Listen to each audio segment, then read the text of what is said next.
event and for our entire series.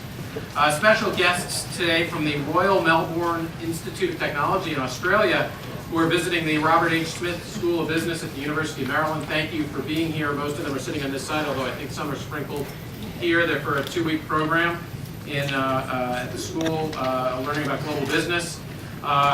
The panel today is the third event in a 9-part series that WITA is doing on the Trans-Pacific Partnership. We're going to be covering a lot of different topics over the course of the next 3 months. Our next event on this series is Thursday, January 28th. We will be discussing issues related to the manufacturing chapters in the TPP. Event on February 11th, discussing the agriculture chapters of TPP. And then on February 18th, we're going to be doing a different kind of event. We're going to be talking about TPP in the states and the impact of TPP in the 50 states. Most of our events, as folks know, are generally in the mornings. We're going to be doing that one in the afternoon and then segueing into a reception. So if you are attending the panel event, you are waved into the reception, and if you're a WITA member, the reception is free for all WITA members. If you're not a WITA member, please join and attend the reception. We also have another event coming up next Tuesday, just in 5 days, WITA's annual New Year's party. It's being hosted by Microsoft at their Innovation Center. That's also free for WITA members. Thanks to Discus for their support for that. For our TPP series, we are delighted to be sponsored for the entire series by Squire Patton Boggs and the National Pork Producers Council. Thank you for your support. If any other companies or associations or any other individuals would love to support the series, we are welcome that. With that, I'm going to turn this over to our moderator and host for today, Michael Smart of Rock Creek Global Advisors, a WITA board member. Michael will introduce our first speaker, Ambassador Charlie Rivkin. Thank you so much, Ambassador, for being here. Michael?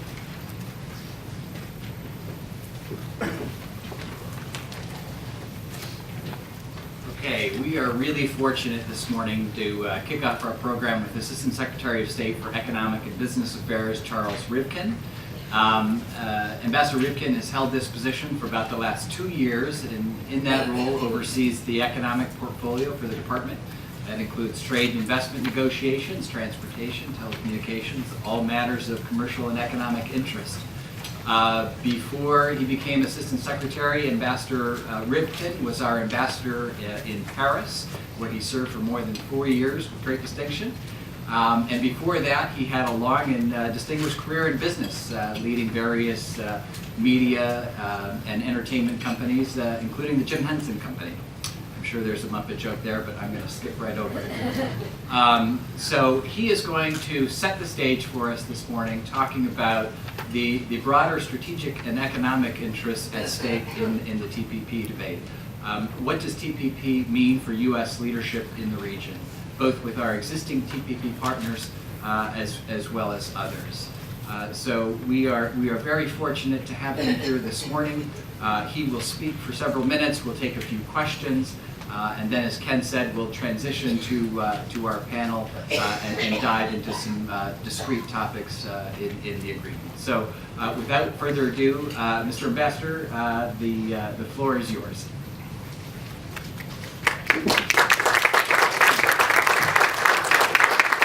Well, thank you, Michael, for the kind introduction. You mentioned the Muppets, so of course I have to say that I learned everything I know about puppet diplomacy from my time at the Jim Henson Company. It served me well in government.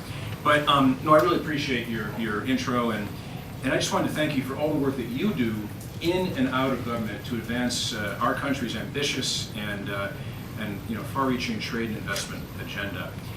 You have a lot of friends at the U.S. Department of State, so thank you again. But I want to take us to start off here outside of the U.S. Department of State, outside of Washington, D.C. for a moment, and start my speech by talking about the great state of Iowa. And now don't worry, it's nothing to do with the caucuses, so please indulge me. As a two-time Senate-confirmed official, I'm neither a Democrat nor Republican. I assure you I'm not running for office. But my father was born in Muscatine, and I remember a couple of years ago, I went out to Des Moines for the World Food Prize, and I had the privilege of visiting the Kimberly Farm which is near Maxwell, Iowa. I know I saw someone out here in the audience on the way in who's from Iowa, representing pork, I saw. But while I was there, I rode with the farmer, this massive farm named Rick Kimberly, and I rode in the buddy seat of his John Deere combine. As I watched this giant machine gobbling up 12 rows of corn at a time. I don't know how many of you are familiar with the technology involved in farming today. But Rick's tractor was fully enclosed. It was air conditioned, it had Wi-Fi, it had an amazing sound system. He was listening to some great music while he was harvesting. And he was driven by this incredible precision satellite system that literally would tell him on the computer modules inside his cabin whether he missed a single ear of corn. And he showed me, he had missed one on purpose, and he showed me that it was warning him that he had missed the corn. And in fact, when you look out at this wall of corn in front of his giant combine, and then you look behind you, you see a completely cleared field. This machine and all the machines that were riding next to it not only harvested every single kernel efficiently, but got rid of the waste at the same time. It was an amazing tribute to technology. And it reminded me when I was a kid, I visited my family's farm in Indiana, and I remember watching the sun drop over rows of green soybeans that we had back then. Now, it was a simpler time, as I'm pretty old now, and we had a lot fewer choices. I mean, our soybean crop that we had in La Crosse, Indiana, was harvested with bare hands and maybe about 100 bushels at a time. Well, you know, the farmer, Rick's technology allows him to actually gather 300 bushels of soybean per hour in our farms. Our crop went straight to other farms, I remember, and in the Midwest it was used as feed for cattle. But Rick's crop goes to tables all over the world today, and more of those dinner tables that Rick's soybeans are present on are in Asia. Because Asia is now the epicenter of the world's economic growth. And in today's economy, whether you're a farmer in Iowa or a lobsterman in Maine or an automaker in Detroit, the growth of those Asian markets gives you greater choice every single day. And that's why I'm so glad to be here today to talk about the Trans-Pacific Partnership.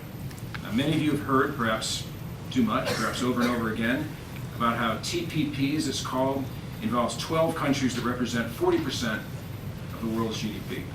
Now I'm going to leave it to the distinguished panel that we'll be sharing in a few minutes to talk about the technical details, and I think it will be quite interesting. But what I want to do today is focus a little bit on the big picture. How TPP and its rules of the road are the centerpiece for the U.S. economic vision and strategy in the Asia Pacific. And our vision for U.S. economic diplomacy is about one thing, and that's expanding choices. Individuals, businesses, governments have a natural yearning for more and better choices, and a natural tendency to resent having those choices constrained. Our policy of expanding choice is strategic as well as it is economic. If individuals in countries believe in our economic vision, they're more likely to turn to the United States rather than pursuing more constraining alternatives. Belief in our model strengthens U.S. relations with partner countries around the world, and I know many are represented here today. And nowhere is this more critical than in the Asia Pacific. As President Obama recognized in his rebalance strategy towards the region, our future prosperity and security are inexorably tied to the Asia Pacific. They're tied to this region. Asia Pacific economies have witnessed a period of extraordinary growth over the past few decades, and they've liberalized trade and opened up their borders. Now, hundreds of millions of people have been lifted out of poverty, and the middle class, ladies and gentlemen, is expected to reach 3.2 billion people in that region by 2030. Now, I'm told that's about 6 times the projected population of the American consumer class at that point in time. However, the Asia Pacific's growing engagement with the world will not wait for us.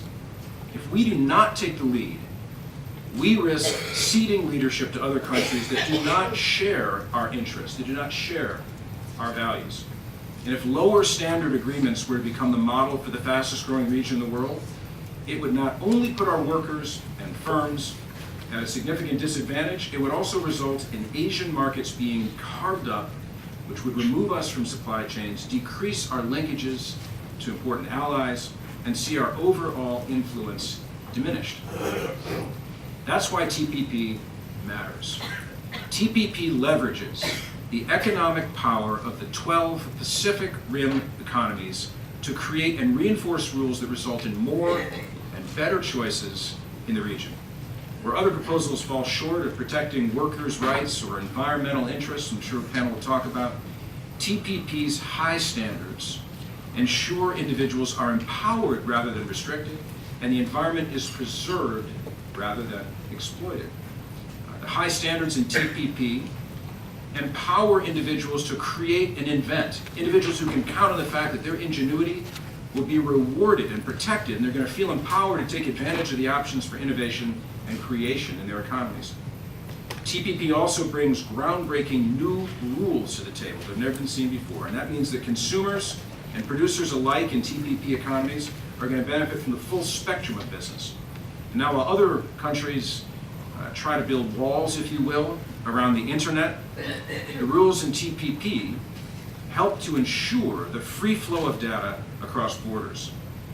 And we know TPP offers an attractive alternative to the current environment because numerous economies have already loudly expressed their interest in joining this agreement. This agreement has had a magnetic effect that we can talk about later if you wish.